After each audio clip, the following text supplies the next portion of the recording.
On a foggy October morning in 1987, 14 children boarded a school bus for what should have been a simple field trip to a pumpkin patch. They never came back.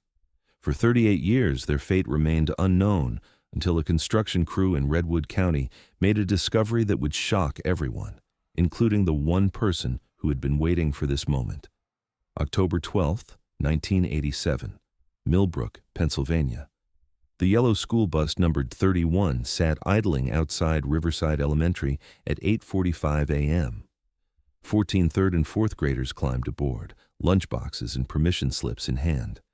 Their destination was Henderson Farm, 22 miles north, famous for its corn maze and Halloween hayrides. The driver, Walter Simmons, 61 years old, had driven this route for 15 years without incident. The teacher, Miss Rebecca Cross, 26, first-year teaching, sat in the front row checking names off her clipboard. The last parent to see them was Dorothy Chen, who waved as her daughter Lily pressed her face against the window, making silly faces.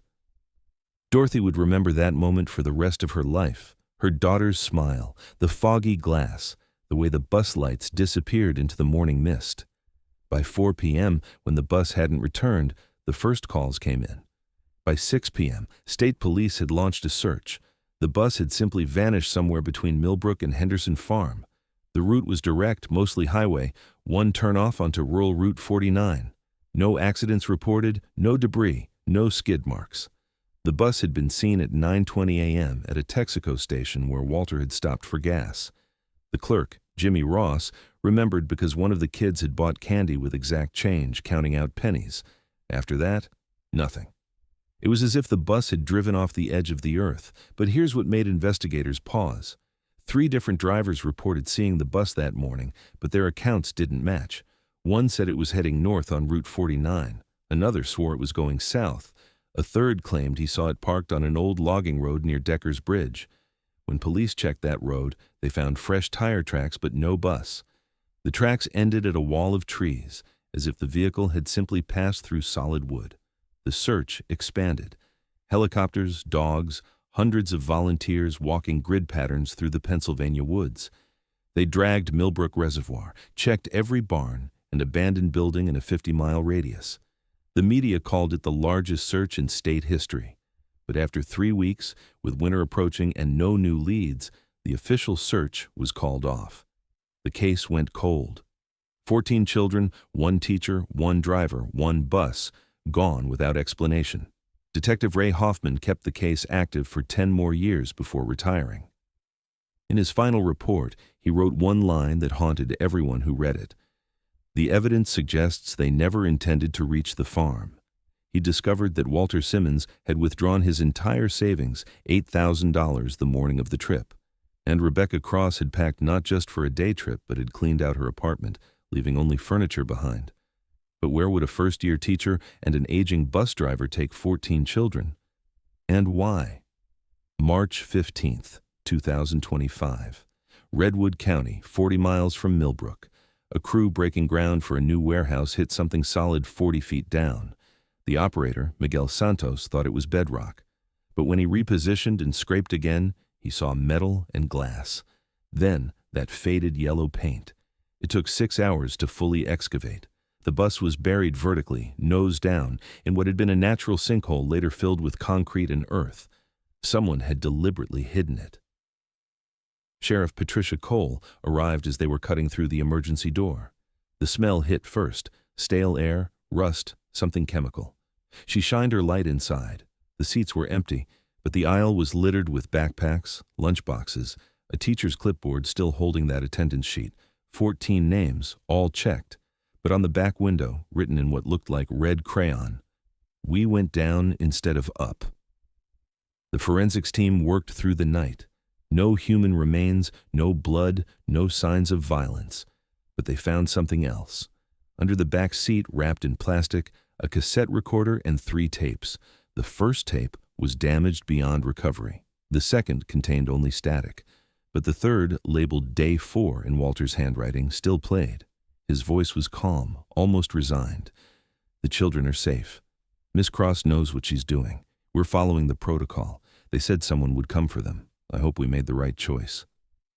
Sheriff Cole stood outside the excavation site, the tape player in her hand. Protocol. Someone would come. These weren't the words of a kidnapper or a madman. They were the words of someone following orders. But whose? She called the FBI that night.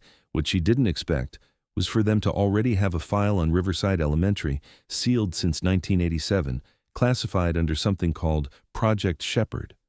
Within 12 hours, federal agents had taken over the scene. They worked in silence, cataloging everything, speaking in codes. Cole demanded answers. Agent David Park, thin, gray-haired, tired-looking, finally pulled her aside. "We've been looking for this bus for 38 years, he said quietly, "but not for the reason you think." The truth was worse than any theory. In 1987, the Department of Defense had run a classified program using selected schools as recruitment sites for gifted children. These weren't ordinary field trips. They were extractions. The children were identified through standardized testing, their parents were told they'd died in an accident, and they were relocated to training facilities. New names, new lives, new purposes. Most became intelligence assets, linguistic specialists, code breakers. The program was shut down in 1988 after a congressional investigation, all records destroyed. Officially, it never existed. But here's what changed everything. Walter Simmons and Rebecca Cross weren't part of the program. They'd discovered it. Cross had found documents in the principal's office, lists of children marked with codes. She'd recognized the pattern. All 14 kids on her field trip were marked. She'd gone to Walter, the only person she trusted. Together, they'd made a desperate decision. If these children were going to disappear anyway, they'd make them disappear on their own terms. The plan had been simple. Drive to the extraction point, an abandoned military facility near Decker's Bridge.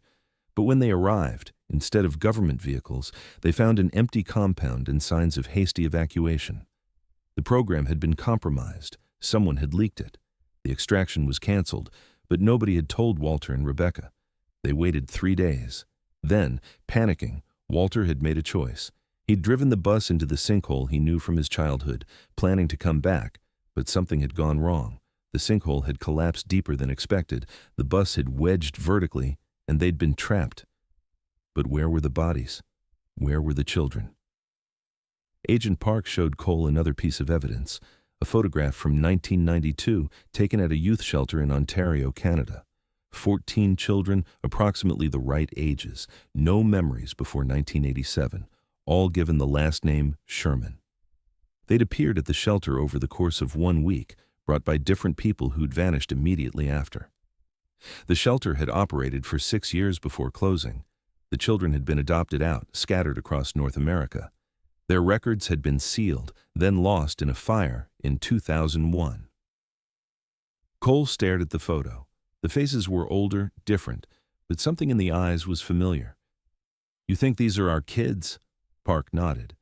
"We've tracked down 7 so far. They all tell the same story. They remember a bus ride, then darkness, then climbing up through dirt and roots. Someone helped them out, gave them new clothes, drove them north. They were told their parents had abandoned them, that this was their second chance." "Who helped them?" "We think Rebecca Cross. Her body was never in the bus, neither was Walter's." Cole felt the world tilt. "They're alive?" "Walter died in 2003. Heart attack in a Montreal hospital. He'd been living as William Sherman, working as a janitor." "But Rebecca?" Park pulled out another photo. "This was taken 6 months ago." The woman in the photo was in her 60s, gray-haired, wearing glasses. She was standing outside a library in Portland, Oregon. The name tag on her shirt read, "Rachel Carson, Head Librarian." Her face had aged, but the eyes were unmistakable. Rebecca Cross had spent 38 years hiding in plain sight. 2 days later, Cole sat across from Rachel Carson in an FBI interview room. The woman's hands were steady, her voice calm. "I saved them," she said simply. "The program would have turned them into weapons. I gave them normal lives. You traumatized 14 families. They thought their children were dead." Rachel's eyes hardened. "They would have been told that anyway. At least my way, the kids survived intact. Check their records. 7 doctors, 3 teachers, 2 social workers, an artist, and a minister. They became good people. That program would have destroyed them. How did you get them out of the bus? Rachel was quiet for a moment. Walter stayed below, sending them up one at a time through the emergency hatch. I pulled them out. It took 6 hours. By the time I went back for Walter, the hole had shifted. The bus had sunk deeper. I couldn't reach him. Her voice cracked. He told me to go, to get the children safe. He said he'd find another way out. But he didn't. No. When I came back 3 days later with equipment, the sinkhole had been filled. Someone had poured concrete over it, the extraction team covering their tracks. They thought the bus was empty. They didn't know Walter was still inside. Cole leaned forward. He survived. You said he died in 2003. Rachel's face changed. You found Walter? In Montreal, living as William Sherman. For the first time, Rachel smiled through tears. He made it out. Thank God he made it out. The investigation continued for months. The 7 identified children, now adults, were contacted. Most didn't want to know their original names. They'd built lives, had families, created identities that felt more real than their stolen childhoods.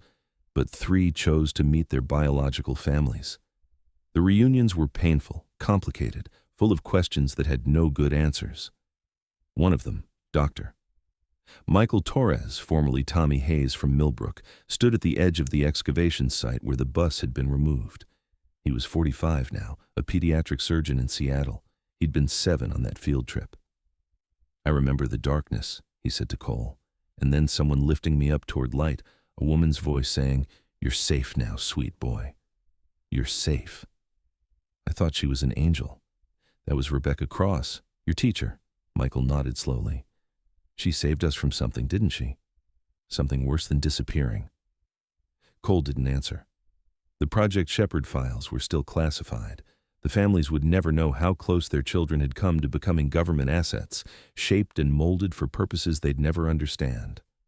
In a way, Rebecca Cross had been an angel, a flawed, desperate angel who'd chosen trauma over something worse. Rachel Carson was charged with kidnapping, but the case fell apart. No jury would convict a woman who'd saved children from a program the government denied existed. She was released after 6 months, all charges dropped. She returned to Portland to her library, where she worked until retiring in 2027. She never gave interviews, never wrote a book, never profited from her story. When asked why, she said simply, "Heroes don't traumatize families." I'm not a hero. I just did what I thought was right. Walter's remains were finally recovered from the bus. The concrete had preserved everything. In his pocket, they found a note, water-damaged but readable. If someone finds this, know we tried to save them.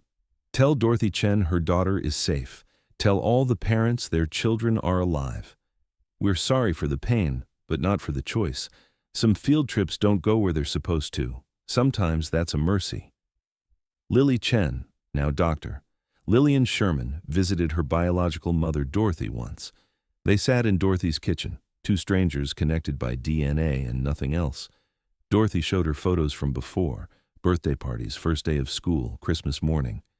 Lillian stared at them like artifacts from another civilization. I'm sorry, she said finally. I don't remember any of this.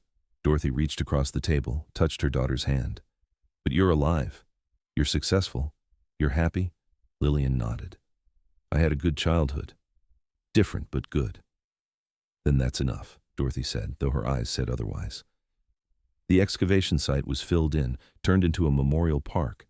14 trees were planted in a circle, one for each child who'd vanished and been reborn. A plaque at the center reads, "In memory of a journey that went nowhere and everywhere. October 12th, 1987. Some losses lead to different kinds of finding. Sheriff Cole kept one piece of evidence that was never logged. A child's drawing found in the bus, crayon on construction paper. It showed a yellow bus flying through clouds while children looked out the windows, smiling.